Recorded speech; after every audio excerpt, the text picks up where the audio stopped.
Thanks for stopping by the shop. And today we're going to have a little discussion about fly cutters. Got a few here to show you, and may even get a demo on a couple of them. This is a very special one though. If you can see the logo there, that's from a good friend of mine, Don Cossett, who is a YouTube creator, although he has not put out some videos for some time. I think his channel's still live. I don't know. I'd have to check myself. But Don actually, early on, I was watching him working on a South Bend lathe, and we started to communicate. And Don was the person that pushed me to start doing videos or start talking. I was doing some PowerPoint presentations, and he said, "Hey, why don't you talk?" Now you guys are stuck with me talking. Anyway, it's very, very special. He made this fly cutter for me. It's a beauty. It's what, 2.5 inch diameter, and very, very nicely built. Very, very nicely built. 1 inch shaft on it. Yeah, 1 inch shaft. Very, very nice unit, and it's very special. And when you have a friend that builds you something and shares it with you, it's just fantastic. So Don, if you happen to watch this video, certainly treasure this tool. And he made the little case for it also. Awesome. So flies. Got flies in the shop. So here's a little set of fly cutters. So we have this guy's 3/4 of an inch diameter, about 1.25 inches, and then yeah, about 1.5 inches. Nice little set. Right now they have high-speed steel in it, and there you go. There's the manufacturer there. Let's see, which way did we look at it? That way? I don't know which way. Unicut. I'd pick these up someplace. Very nice fly cutters, and honestly, I don't know that I don't see any chips on them. I don't know that I've used them, but they're in the arsenal. Nice little set. Here's another shop-made fly cutter that I picked up someplace. This one is 1.5 inch diameter. Nice little unit, real stubby, which is kind of cool. I don't think I've ever used that guy. These two right here were my pretty much go-to fly cutters. And they're actually, get that guy out. Never paid it. They're actually similar. Huh. They may be Unicuts. Very, very similar in their design. Never paid attention to that before. It's got a phone call ringing on my watch. Again, I've used these, both of these quite a bit, and they both have inserted carbide tooling in it. Nice tools, really, really helpful. I've used them quite a bit in the past. Now to move on, let's see. Here's another one that I've picked up. This has somebody's name on it, probably in a tool purchase somewhere along the line. 2.5 inch diameter. Of course, you know the tooling can go out much further than that. You can stick it out an inch, 1.5 inches if you have to, depending upon how hard of a cut you're going to do. Fly cutters really make some nice surface finishes. Now let's kick the game up a little bit. Here's another one that I've picked up somewhere in the tool buys. See, it's got a cutter in it. Shop made. Son of a gun is heavy. What can I say about it other than it's a beast and it's going to swing, and you can run 2 blades in it, 2 inserts in it. This one is a 4-incher. So we're getting up in size a little bit. And we got another one here. Oh, this one will take 4 inserts in it, again, it's a shop made, and I've set it up in the past. I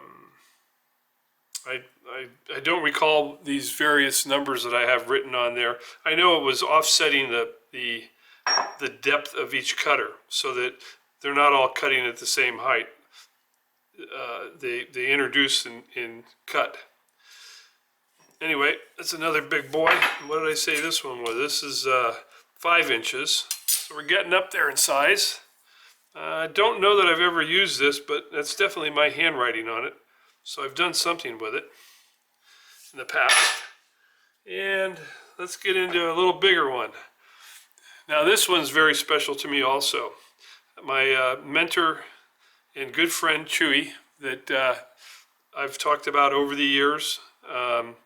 As you know, Chewy had the accident in the lathe where he got his hand caught, and he's doing okay. He's back in the shop playing. Anyway, he made this. It's a shop-made tool, and right there the tooling is at 8 inches for a fly cutter. And I've used this in the past. It works just like dreams on aluminum and whacking that big of a cut. Very nice tool, and again, just as the Don's tool that I showed earlier, it's very, very special to me. Thank you, Chewy, my buddy. And then we got the big guy. One more. How about this one? I don't know if I can get it in camera. This one I picked up from a fella that was getting kicked out of his shop, and he had to sell tools. And it's called the Happy Hogger. It was sold by Specialty Tools here in San Jose back in the day, probably late 70s, I would guess. And this guy, I think, was manufacturing these. So it's an aluminum hub. The hub is 8 inches in diameter. And this is what I was talking about, is that you set the cutting tips at different heights, so that as it introduces into the cut, you only have one tip, and then you have the next one cleaning beyond and beyond. I don't know if I was in camera there or not. Anyway, hey, I think we'll definitely go out. This is the most unique one, so we'll go give this guy a spin on the mill and show you how she works. It runs at 2,000 RPM. So that's my collection of fly cutters. There's quite a few there. They've been handy over the years, and let's go over and try it on the mill.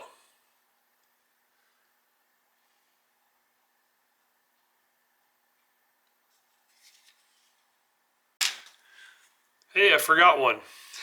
Look at this guy. Shop made. It's inch and an eighth. Inch and a quarter, inch and an eighth diameter. And you can see somebody took an end mill and then silver soldered a cutting tool into it. And there you got a one edge fly cutter, or maybe for boring. Anyway, it was in the drawer. I forgot about showing this. Never used this guy. It's sitting in there. It'll be there for someday when they pick through my tools, going, "Hey, look at this thing this guy had. Look what he made." All right.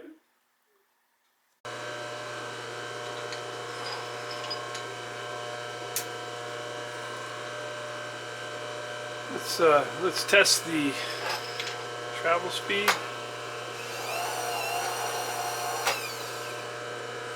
Okay. Here's first shot, first test. We're only going to do the battery went dead there, so we'll start over. And I just put some WD-40 on it to see if that helps the finish. I'm not getting a great finish, and a lot of times carbide's not that great on aluminum. We kind of know that, but let's gas on and go back at it.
Okay, that was loud.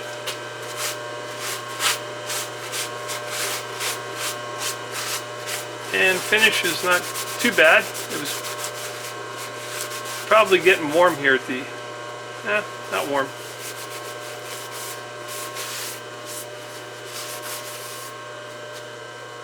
Not too bad. So let me set up the cutter the way they're supposed to be with all 4 cutters. And again, I'm not going to go through the effort of trying to dig up 4 high-speed tool bits and get them all the same for this demo. But we'll set it up to have all 4 cutters engaged. Okay, now I got all 4 cutters engaged. Basically what you do is you touch off on your number 1 with the amount of cut that you want to make.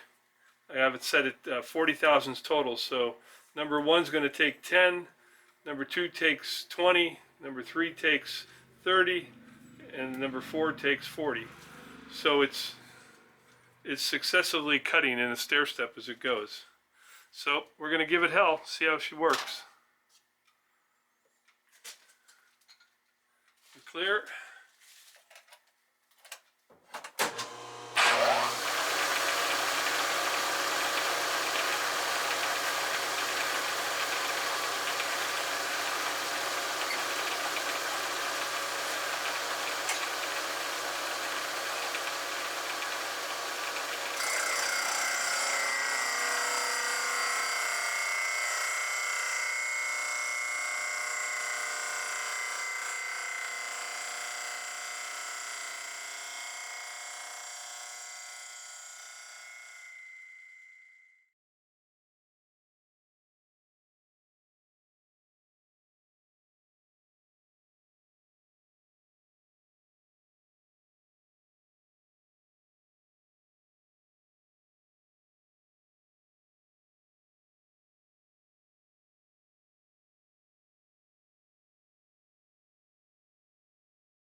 Well, just for you guys, I got aluminum chips everywhere.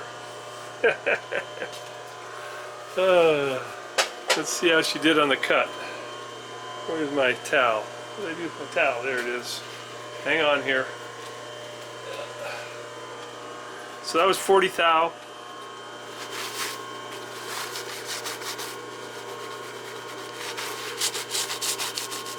Looks like the chips were starting to adhere here, but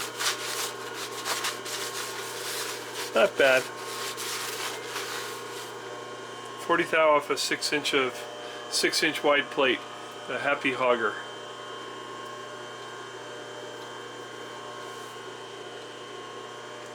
May have to check the tram in my mill too. Doesn't look too bad though. Anyway, there you go, guys. And one bonus thing I wanted to share with you. Let me walk over here. Let me turn off the...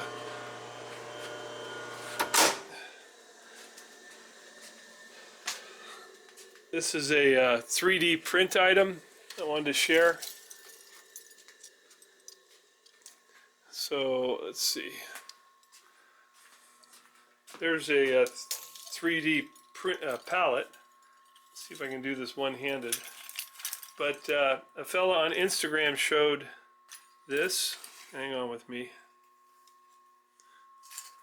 For needle files. And he was sharing the print on Thingiverse. and it's really sweet. Now you can actually see your files. You don't have to go dig through a pouch or in a drawer where they're all stacked. I had them in a plastic tray, and the cool thing is it collapses right down, stands up, and for me, I have the ability just to slide it right here in this little slot right there. That works perfect for me. So I thought I'd share that with you. Thanks again for stopping by the shop. I appreciate your time. A little fun here with fly cutters, and now I get to clean up the mess. Thanks again, and take care. Well, since I have a mess to clean up, I thought, what the heck, let's give Chewy's tool a shot here also. This is a 5/thou cut. I probably should have on the Happy Hogger taken a real light pass to see what kind of finish I would have got. This is a lighter finish, so let's see what we get.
Well, not a great finish. Really relatively rough. Again, I don't know what this aluminum is.